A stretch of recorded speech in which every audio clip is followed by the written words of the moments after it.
Hi అండి, welcome to my channel Pravalika ideas and vlogs అండి. మన ఛానల్ని ఫస్ట్ టైం ఎవరైతే చూస్తున్నారో సబ్స్క్రైబ్ చేసుకోండి, లైక్ చేయండి, షేర్ చేయండి అండ్ కామెంట్ కూడా చేయండి. ఈరోజైతే నా మార్నింగ్ రొటీన్ అయితే చూపిస్తున్నానండి.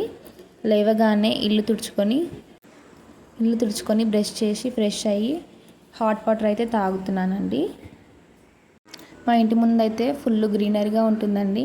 మార్నింగ్ లేవగానే పీస్ఫుల్గా అనిపిస్తుంది. కొద్దిసేపు అయితే అలా బయట టైం స్పెండ్ చేసి ఇంట్లో పనులు అయితే స్టార్ట్ చేస్తానండి.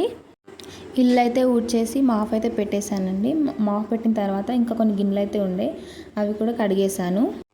ఇంకా పిల్లలైతే నిద్ర లేవలేదండి. వాళ్ళు లేసేలోపు అయితే మ్యాక్సిమం అన్ని పనులు అయితే కంప్లీట్ చేసుకుంటాను. ఇక్కడ కిచెన్ అయితే క్లీన్ చేస్తున్నానండి. కిచెన్ అంతా క్లీన్ చేసుకున్న తర్వాత అయితే వంట అయితే మెల్లిగా స్టార్ట్ చేస్తానండి. రైస్ అయితే కడిగేసి అయితే రైస్ కుక్కర్లో అయితే రైస్ పెట్టేశానండి. లంచ్ బాక్స్కి అయితే ఇప్పుడు పాలకూర పప్పు అయితే ప్రిపేర్ చేస్తున్నాను. గివ్ అవే అయితే ప్లాన్ చేస్తున్నానండి.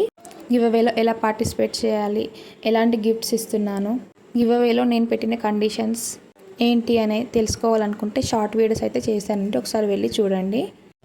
మీరు కూడా ఇంట్రెస్టెడ్ అయితే మీరు కూడా పార్టిసిపేట్ చేయొచ్చండి. ఇంకా పప్పు అయితే స్టార్ట్ చేశాను. పాలకూర పప్పులోకి అయితే నేను కందిపప్పు అయితే వాడతానండి. పప్పును వాష్ చేసిన తర్వాత వాటర్ అయితే సరిపడ వేసుకొని తగినంత కారం, తగినంత ఉప్పు, పసుపు, అల్లం వెల్లుల్లి పేస్ట్, కొద్దిగా చింతపండు అయితే వేసుకొని తర్వాత పాలకూర అయితే వేసేసానండి. తర్వాత విజిల్ అయితే పెట్టుకున్నాను. ఒక 4 విజిల్స్ వచ్చే వరకు అయితే నేను ఉడికించుకున్నానండి మీడియం ఫ్లేమ్లో. ఇంకా తాలింపుకి అయితే ఆనియన్స్ అయితే కట్ చేసుకుంటున్నాను. ఆనియన్స్ ఇంకా పచ్చిమిర్చి, మీకు కావాలనుకుంటే ఎండుమిర్చి కూడా వాడుకోవచ్చు. ఇంకా ఇక్కడైతే విజిల్ అయితే వచ్చేసింది. పప్పు అయితే ఉడికిపోయింది.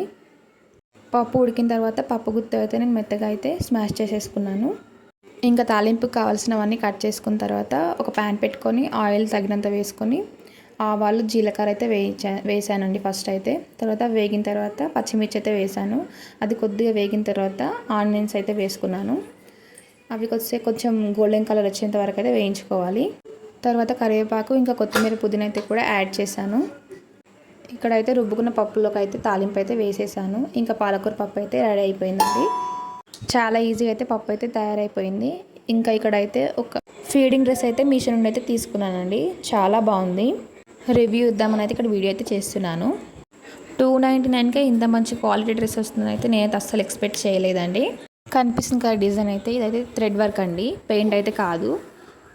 చాలా నీట్ ఫినిషింగ్ అయితే ఉందండి. డ్రెస్ అయితే జిప్స్ అయితే ఇన్విజిబుల్ అండి. మనం చెప్పేంత వరకు తెలియదు ఇది ఫీడింగ్ డ్రెస్ అని. డ్రెస్ కలర్ కానీ క్లాత్ కానీ చాలా బాగుంది. ఇంకా కంఫర్టబుల్గా అయితే ఫీడింగ్ అయితే ఇవ్వచ్చండి. ఇంకా సాయంత్రం పూట అయితే పిల్లల్ని తీసుకుని అయితే అలా బయటికి అయితే వెళ్ళాను. పిల్లలు కొద్దిసేపు అలా ఆడుకుంటారు అయితే కిందికి అయితే వచ్చామండి. ఇంకా కొద్దిసేపు వాకింగ్ అలా చేసి ఇంకా ఇంటికైతే వెళ్ళిపోయాము. ఇంటికి వెళ్ళి టీ అయితే పెట్టుకొని తాగామండి. సో ఇదండి ఈరోజు వ్లాగు. నచ్చితే లైక్